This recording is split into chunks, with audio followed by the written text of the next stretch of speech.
Стадион Туймада сложно узнать. Кажется, как будто бы сюда переместились герои комиксов, фильмов и видеоигр. Поклонники поп-культуры из разных уголков Якутии собрались, чтобы почувствовать атмосферу Гикфеста 2025. Это очень такая прекрасная возможность выразить себя через, получается, да, вот создание костюмов, да, вот косплей.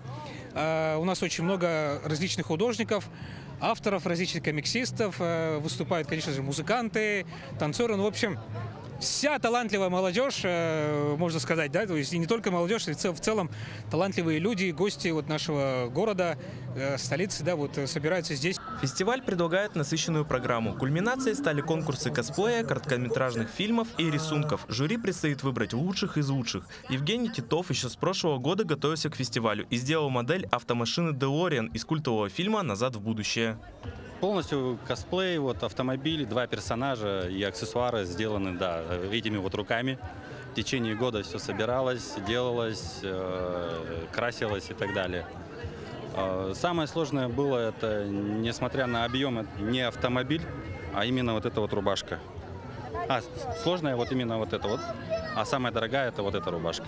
Главным гостем фестиваля стал блогер, известный как Кадзе Краб, который лично будет оценивать работы своих фанатов и проведет с ними фан-встречу. Гостей наших, которых мы обычно приглашаем, да, вот блогеров, вот различных там еще вот каких-то медийных личностей, мы их отбираем, естественно, да, вот, ну, у нас у самих есть какие-то свои списки, скажем так, ну и, соответственно, да, еще вот всегда спрашиваем через наши соцсети, да, у наших посетителей, у нашего комьюнити, ну, сообщества.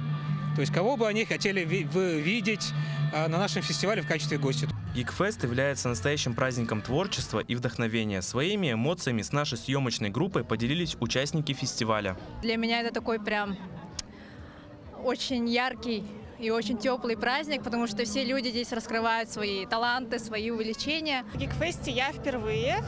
И очень отрадно видеть, что на этом фестивале собираются как дети, так и взрослые, семьями, парами.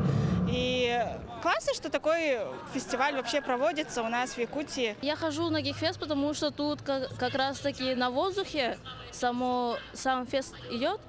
И вот можно было...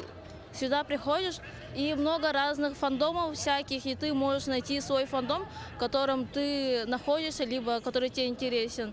Фестиваль поп-культуры в Якутске проходит уже с 2014 года, и с каждым разом размах мероприятия становится все больше. Гикфест – место, где каждый может найти что-то для себя и почувствовать себя частью большого и дружного сообщества. Степан Черненко, Владимир Павлов, Якутск.